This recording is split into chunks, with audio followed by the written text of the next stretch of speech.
Mesdames, Messieurs, je te salue. Dans ma toute dernière intervention, très courte intervention sur cette chaîne, je te faisais part du fait que je me suis rendu compte que j'avais raconté pas mal de conneries tout au long de ces années. Cette chaîne, elle est quand même un peu vieille, elle a plus de 10 ans, il me semble. Pas mal de vidéos. Et heureusement, j'ai pas raconté que des conneries, heureusement, je l'espère. Mais je me rends compte que j'en ai raconté quand même pas mal. C'est pas grave en soi, parce que ce qui est important finalement, c'est de s'en rendre compte, et puis surtout de rectifier, ce que je fais aujourd'hui. Cette chaîne, elle avait commencé essentiellement par ne parler que de bouddhisme en général, et notamment du bouddhisme zen, que j'ai beaucoup pratiqué fut une époque. J'ai même été ordonné moine à cette époque. Et c'est pas là que j'ai dit le plus de conneries finalement, puisque je me contentais d'exposer la doctrine générale du bouddhisme en général, et de partager mon expérience de la pratique du zen, du bouddhisme zen. Donc finalement, c'est pas là que j'ai dit le plus de conneries. Donc toutes ces vidéos anciennes qui parlaient du bouddhisme, je pense que je vais les laisser. Après, j'ai voulu élargir un petit peu le propos en parlant de spiritualité en général. Sans doute pour faire plus d'audience.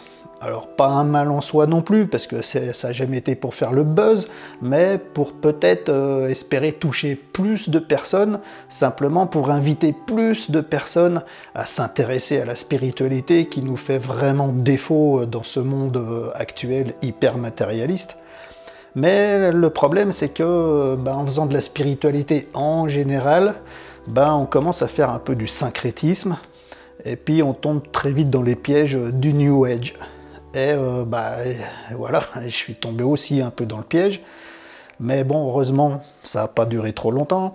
Et finalement, c'est pas non plus là que j'ai dû lui dire le plus de conneries, dans le sens où, finalement, quand on fait du syncrétisme, c'est qu'on pioche un peu à droite à gauche dans toutes les doctrines. Et finalement, comme on ne s'appuie pas sur un dogme, sur une doctrine précisément, là, je parlais plus finalement de mon expérience, de mon ressenti profond et même de mes intuitions profondes, et qui se sont avérées par la suite plutôt justes. On en reparlera après. Mais donc finalement, je suis tombé dans le piège du syncrétisme, du New Age, mais c'est pas là où j'ai dit le plus de conneries non plus, je pense.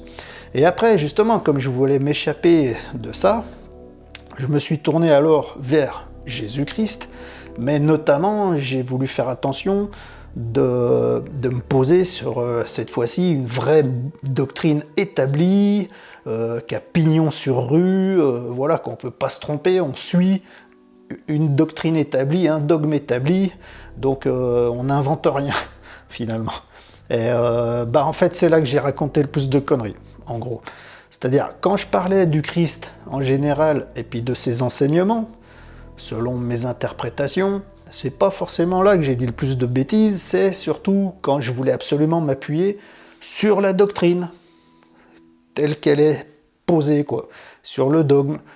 Finalement, c'est là que j'ai raconté le plus de conneries, parce que, voilà, mesdames, messieurs, pas oublier que l'orthodoxie chrétienne, c'est-à-dire l'Église romaine catholique, et tout ce qui en découle, le protestantisme, etc., toutes les divisions qu'il y a eu après, ça découle tout quand même à la base de l'Église romaine catholique des tout premiers siècles, notamment sous Constantin, le fameux premier concile de Nicée et les autres conciles qui ont suivi. Et puis finalement, là, on a établi une doctrine, un dogme, où on a trouvé un consensus. Mais il ne faut pas oublier que Constantin, déjà, c'était un empereur, il voulait faire une religion d'État, et donc il fallait que, quand même, ça colle à l'Empire, au pouvoir. Fallait pas que ça remette en cause le pouvoir en place, quoi. Donc Constantin, qui était empereur, il a voulu faire une doctrine d'État, et puis finalement, comme cette tradition-là, parmi plein d'autres, elle a pris beaucoup d'essor, donc beaucoup de puissance, beaucoup de présence, beaucoup de pouvoir, finalement elle a éradiqué tout le reste, en traitant tout ça d'hérésie, voilà. Mais ce qui n'empêche pas que ça existait. Notamment, on sait très bien que le tout début du christianisme, à la suite du Christ, finalement il y avait plein de petites traditions, plein d'écoles, quoi. C'était l'effervescence, c'était le tout jeune christianisme en naissance, juste à la suite du Christ. Et il y avait plein d'effervescence, et puis finalement tout le monde essayait de comprendre, d'interpréter les enseignements du Christ, et il y avait plein de traditions finalement, c'est ce qu'on appelle le christianisme primitif. Il y avait plein de traditions, plein d'écoles, plein de courants, quoi. Et puis finalement, il y en a un parmi les autres qui a pris de l'essor, l'Église romaine catholique sous Constantin. Et donc cette tradition, parmi plein d'autres, elle a pris de l'essor, elle a pris de l'ampleur, de la puissance, de la présence, et puis finalement elle a écrasé les autres. D'une partie certainement involontaire, quand quelque chose devient puissant, populaire, ça fait de l'ombre à tout ce qui est moins populaire, mais il y a aussi beaucoup de volontarisme dans tout ça, puisque quand on traite tout ce qui nous convient pas d'hérésie, qu'on rejette les 2/3 de la littérature du premier christianisme originel, pour ne choisir que la littérature qui nous convient pour forger cette fameuse doctrine d'État, on éradique tout ce qui nous convient pas. Puis ça, c'est historique, on le sait, hein. Voilà, donc il n'y a pas besoin de faire un débat là-dessus. Mais ce qui n'empêche pas que ça a existé. Et puis avant, justement, le concile de Nicée, tout ça, quand il y avait plein de courants chrétiens, ils avaient tous... Ils étaient tous pleins de ferveur, avec autant de présence, quoi. Il y avait plein de courants, mais ils étaient tous là. Je vous dis, il n'y en a qu'un seul courant parmi tous qui a percé, puis qui a fait de l'ombre aux autres. Mais il n'empêche pas qu'ils existaient. Voilà. Et puis ils avaient aussi leur littérature, qui a été éradiquée. Mais voilà, tout ça pour vous dire, mesdames et messieurs, je suis parti du bouddhisme. Là, j'ai pas trop raconté de conneries, parce que je m'en tenais à ma pratique du zen et puis à la doctrine bouddhique en général. Ensuite, j'ai voulu élargir le propos aux spiritualités en général. Là, j'ai fait du syncrétisme. Je suis tombé dans le piège du New Age, mais c'était pas le pire, dans le sens où je me basais beaucoup plus sur mon ressenti, mes intuitions, mon expérience.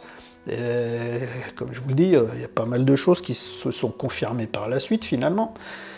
Mais là où j'ai déconné, c'est quand j'ai voulu m'appuyer sur une doctrine qui n'est qu'une doctrine parmi d'autres, et puis qui s'est imposée en effaçant plutôt volontairement les autres, mais ça ne veut pas dire pour autant que c'est elle qui a tout juste, que c'est elle qui a raison. Ça, c'est à chacun de voir midi à sa porte, comme on dit. Parce que moi, j'ai toujours cherché, continué à chercher encore. J'ai voulu me rapprocher du catholicisme, mais je ne trouvais pas vraiment les réponses à mes questions les plus profondes.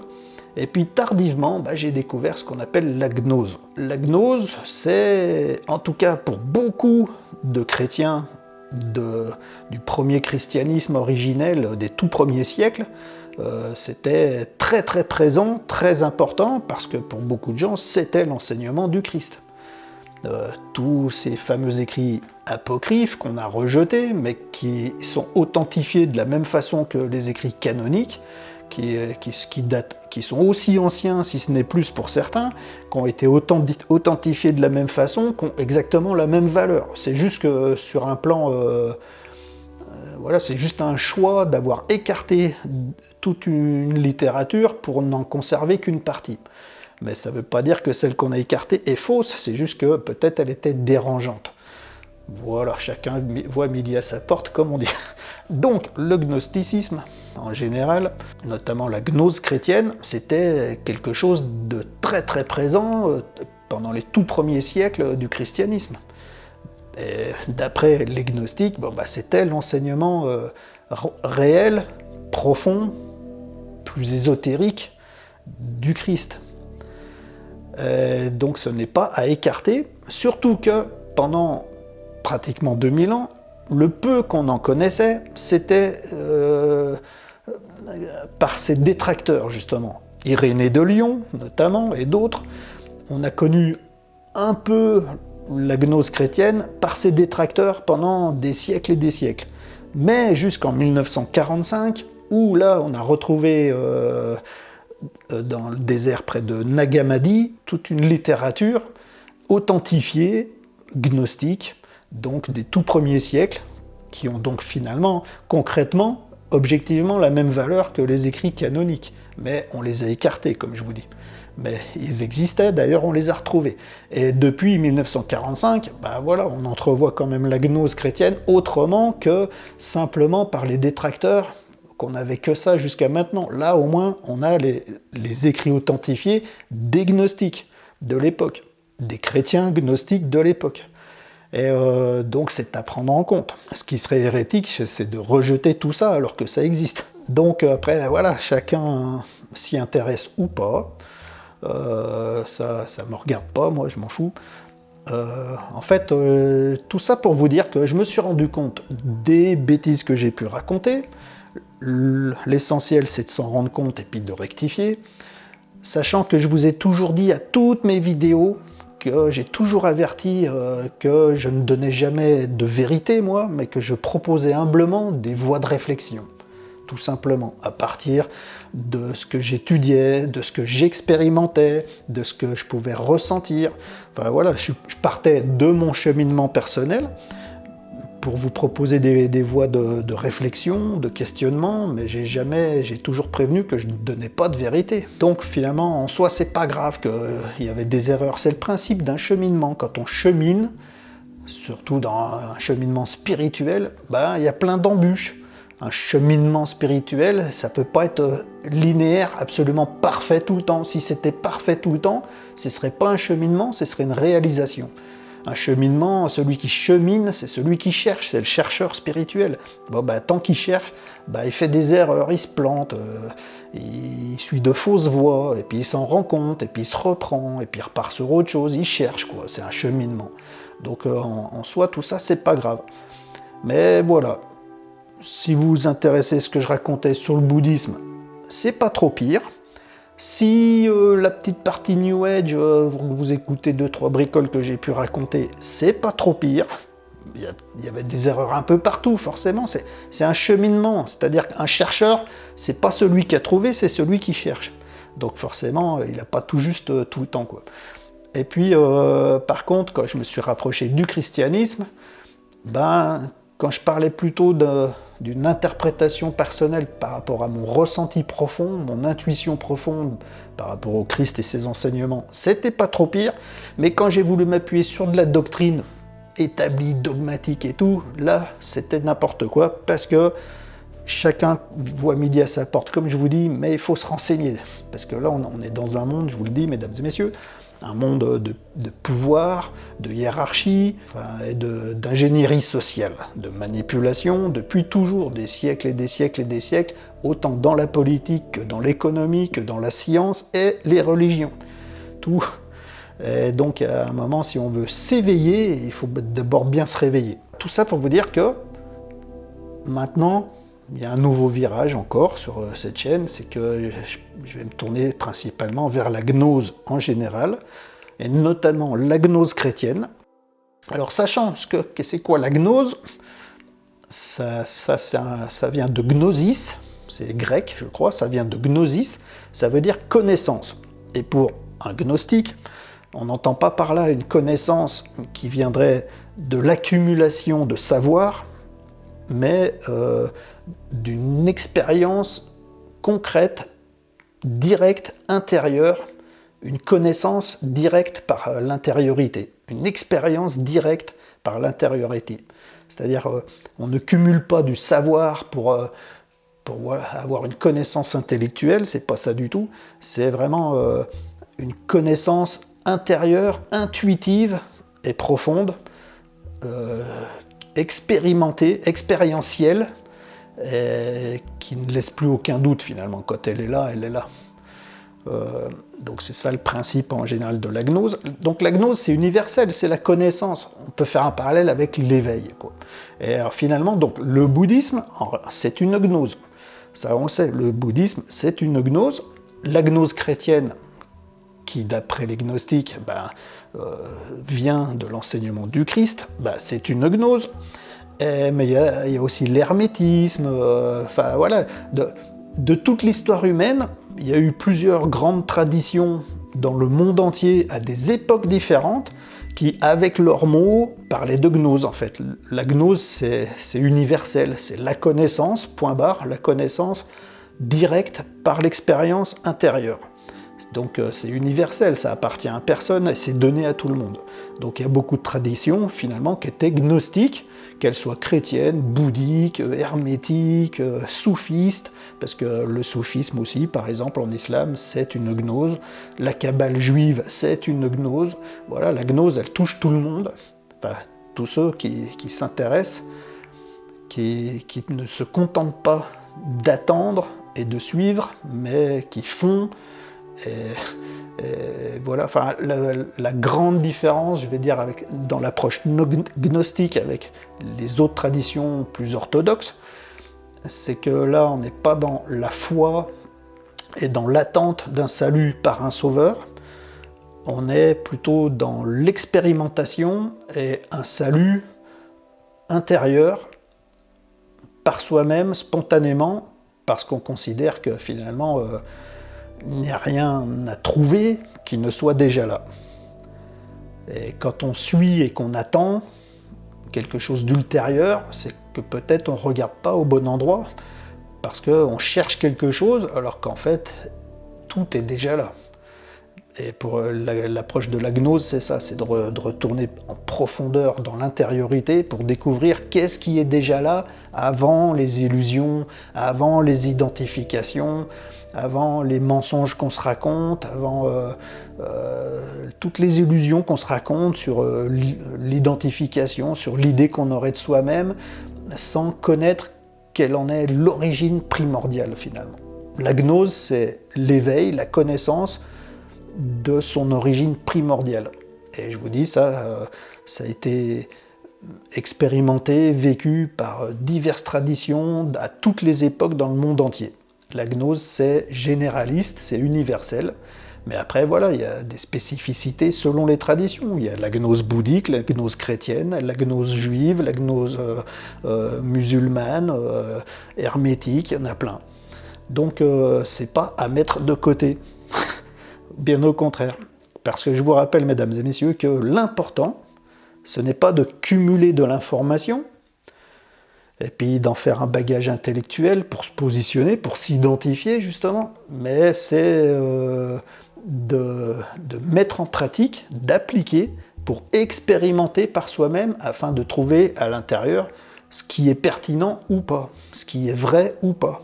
Ça passe que par l'expérience, et l'expérience, c'est proprement gnostique. On ne s'appuie pas sur la foi, sur l'espérance, on s'appuie sur l'implication, la responsabilisation et l'expérience, l'expérimentation.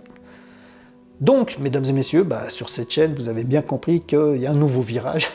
C'est qu'après avoir parlé bouddhisme beaucoup au début, j'en parlerai encore, puisque c'est gnostique finalement. Après être passé par le syncrétisme généraliste New Age, et après avoir voulu, peut-être pour me rassurer, ou vous rassurer, je sais pas, m'appuyer sur des doctrines établies qui ont pignon sur rue, maintenant en fait je vais m'appuyer sur la gnose. Parce que franchement, avant, on en connaissait très très peu de par que ses détracteurs, Irénée de Lyon et tout ça, pendant des siècles. Mais depuis 1945, avec la découverte des manuscrits de Nag Hammadi, il faut revoir tout ça. Il faut revoir sa copie, comme on dit. Donc moi, je vais me concentrer là-dessus pour les prochaines vidéos, on va dire. Donc vous avez libre choix de refuser, puis de partir, de quitter la chaîne, de vous désabonner si vous le souhaitez. Parce que je comprends bien, moi je vous le dis, qu'il y a eu tellement d'ingénierie sociale sur des siècles, de matraquage de propagande, que tout le monde entend gnostique, hérétique. Mais voilà, si on s'arrête là, allez voter, continuez d'aller voter, je sais pas qu'est-ce que je vais vous dire, moi, continuez à acheter le dernier iPhone, n'oubliez pas de réactualiser votre abonnement Netflix, voilà. Il y a un moment, je vous dis, pour s'éveiller, il faut d'abord se réveiller. On vit dans un monde bizarre, je vous le dis. Donc, mais la gnose, justement, elle amène beaucoup de réponses à toutes ces questions-là. Alors, pour finir, je vous préviendrai qu'il y a deux façons de découvrir la gnose. La première façon, c'est la première lecture exotérique, on va dire, celle justement où tous les détracteurs s'appuient allègrement pour la décrédibiliser, mais jamais surtout ils ne vont toucher à la deuxième lecture un peu plus profonde, un peu plus ésotérique, parce que là, ils savent bien que ça va démonter tous leurs arguments, quoi. Donc voilà, tout ce qu'on a appris de la gnose jusqu'à maintenant, c'était surtout par les détracteurs, comme je vous dis, l'Inquisition, et donc ils s'appuient que sur la première lecture exotérique, mais il faut en passer par là, parce que ça permet de comprendre la cosmologie extérieure, mais il faut en passer par là pour mieux assimiler la suite, mais il ne faut pas s'arrêter là, justement. C'est ce que beaucoup ne font, ils s'arrêtent là, quoi. Ce qu'il faut après, c'est aller en profondeur pour la comprendre avec beaucoup plus d'intériorité, parce que cette cosmologie extérieure, exotérique, finalement, elle a une similitude, une correspondance, une relation avec la cosmologie intérieure. Mais c'est ça la vraie gnose, c'est la cosmologie intérieure bien plus que l'extérieur. Donc en fait la gnose, il ne faut pas s'arrêter sur l'aspect exotérique de l'information, parce que la gnose c'est tout sauf exotérique finalement. C'est totalement ésotérique, c'est l'éveil, c'est la connaissance par l'intériorité, par l'expérience. Donc il faut vraiment approfondir. Il faut prendre le temps d'approfondir et surtout de pratiquer pour expérimenter, pour comprendre ce qui est pertinent ou pas. Sans expérience, voilà, la gnose c'est une expérience. Voilà, sur ce, mesdames et messieurs, j'espère quand même, il y en a quand même parmi vous qui auront la curiosité, qui feront l'effort. En attendant les toutes prochaines vidéos, je vous propose, pour vous faire une bonne petite initiation déjà quand même, pour comprendre un peu tout ce que je pourrais être amené à raconter dans les futures vidéos, je vous invite vivement, au préalable, à visionner une playlist qui s'appelle Gnose chrétienne sur cette chaîne. C'est une playlist que j'ai concoctée moi-même, pas avec mes vidéos, avec des vidéos de partout là sur YouTube, mais c'est une playlist que j'ai concoctée moi-même, qui s'appelle donc Gnose chrétienne, qui est sur la page d'accueil là, de la chaîne. Mais deux choses à savoir, très important, avant de consulter cette playlist, c'est que, de façon un peu chronologique, toutes les premières vidéos, justement, c'est une présentation plutôt cosmologique, extérieure, exotérique de la gnose. Comme je vous le dis, il faut en passer par là pour mieux assimiler la suite, mieux comprendre les profondeurs, les relations intimes de la suite. Mais il ne faut pas s'arrêter là, il faut en passer par là, mais il ne faut pas s'arrêter là. Et après, plus on avance dans la playlist, justement, plus ça commence à s'approfondir, et plus on commence à comprendre la gnose dans ses profondeurs plutôt ésotériques, et comprendre à quoi correspond cette cosmologie plutôt intérieure, plutôt ésotérique qu'extérieure et exotérique. Voilà, il faut vraiment prendre le temps de faire ces deux lectures. Donc au début ça peut choquer, si on n'a jamais entendu parler de ça, les premières vidéos ça fout une claque, mais en même temps ça questionne, ça vient titiller là où ça fait mal et ça questionne. Et après c'est soit on rejette tout en bloc parce qu'on a été formaté par l'ingénierie sociale qui nous a dit que c'était de l'hérésie, alors que franchement quand on rejette des manuscrits qui sont authentifiés et aussi anciens que ceux qu'on a gardés, pour moi ça c'est de l'hérésie, c'est refuser la connaissance finalement.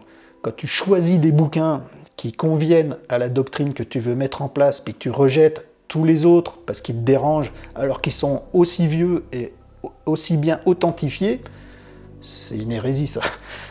Donc voilà, je sais plus où j'en étais, mais voilà, si c'est soit vous rejetez en bloc parce que vous êtes formaté par l'ingénierie sociale qui s'est faite sur des siècles, la propagande, le matraquage, soit vous avez envie de comprendre par vous-même sans qu'on vous impose quoi que ce soit, ça c'est la gnose, et parce qu'il n'y a rien de dogmatique, il n'y a même pas vraiment de doctrine en fait.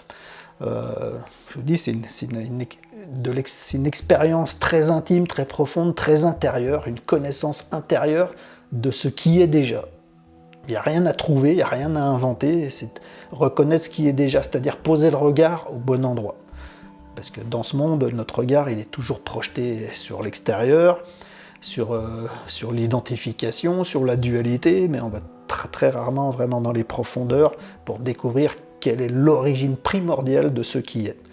Ça, c'est l'éveil du Bouddha, c'est la gnose enseignée par le Christ d'après les gnostiques chrétiens, qui étaient les premiers chrétiens finalement de la chrétienté, donc les plus proches du Christ à quelque part. Donc voilà, si vous regardez cette playlist, je vous y invite pour mieux comprendre tout ce qui va arriver par la suite. Gardez en tête qu'il y a ces deux lectures, d'abord exotérique, une cosmologie plutôt extérieure, mais c'est les prémices quand même, c'est les fondations, il faut connaître ça. Et puis après, deuxième partie, rentrer plus en profondeur, dans plus d'intériorité, plus d'ésotérisme, pour comprendre que cette cosmologie, elle est pas plus externe qu'interne, enfin elle n'est pas plus exotérique qu'ésotérique, que tout est un, quoi. Tout est lié. Mais voilà, il faut avoir les deux lectures, et surtout pas faire comme beaucoup, s'arrêter qu'à la première lecture pour tout démonter. Parce que, je vous dis, dès qu'on approfondit la deuxième lecture, ceux qui essayent de démonter, ils n'ont plus d'arguments, ils sont dépassés. Ils sont dépassés, et puis c'est pour ça d'ailleurs peut-être qu'ils sont contre, parce que ça leur fout la trouille, ils ne comprennent rien, quoi. Voilà, tout simplement, mesdames et messieurs. Donc, voilà, regardez cette playlist gnose chrétienne, mais gardez en vue tout ce que je vous ai dit, puis surtout, ne vous offusquez point, sachant que, on trouve pas encore des tonnes de trucs super pertinents, parce que c'est assez récent, les textes de Nag Hammadi quand même. Il a fallu le temps de traduction, le temps de diffusion, donc ça commence à prendre de l'essor maintenant. Mais là, dans la playlist, il y a pas mal de vidéos d'IA. Mais en fait, moi j'ai voulu privilégier le contenu, parce que justement, du contenu, il n'y en a pas encore des masses. Donc là, la forme, elle n'est pas toujours super sympa, parce que voilà, c'est de la vidéo d'IA. Mais moi, ce que je voulais, c'était partager le contenu. Celles que j'ai mises, c'est parce qu'elles correspondent quand même clairement à la cosmologie exotérique enseignée par les gnostiques, quoi. Et puis après aussi, il y a un peu de tout, il n'y a pas que de l'IA, hein, vous verrez, mais aussi après approfondir dans la partie plus profonde, plus ésotérique, plus intérieure de la vraie gnose profonde, la vraie connaissance, la vraie gnose, l'éveil, quoi. Donc voilà, je vous invite à vous intéresser à tout ça, parce que comme je répète une dernière fois, quand on chemine, il faut s'intéresser, pas rejeter en bloc par conformisme, mais expérimenter pour comprendre par sa propre expérience profonde ce qui est pertinent ou non. Il faut faire l'effort. Et puis voilà, donc prochainement on parlera de gnose en général, plutôt de gnose chrétienne, parce que le Christ, lui c'est boum, c'est clair et net, c'est au cœur du sujet, ça fait pas semblant, il n'y a pas d'ambiguïté. Voilà, mesdames et messieurs, désolé pour toutes les conneries que j'ai pu raconter, mais comme je vous dis, c'est pas grave en soi. Ce qui compte, voilà, c'est de faire de mieux en mieux. Bon, bienvenue pour les prochaines vidéos gnose. Et puis, je laisserai quand même sur cette chaîne toutes les vidéos qui concernaient aussi l'alimentation, l'activité physique, parce que ça, c'était aussi le sujet de la chaîne. Donc, je vais faire un tri, je vais nettoyer tout ce qui ne sert plus à rien, qui n'était pas très bon, je vais tout nettoyer, garder que ce qui est encore potable, et puis maintenant, prendre un nouvel essor. Oh. Je vous invite à y venir avec moi, si cela vous semble opportun, sans aucune obligation. Merci beaucoup, à ciao, bye.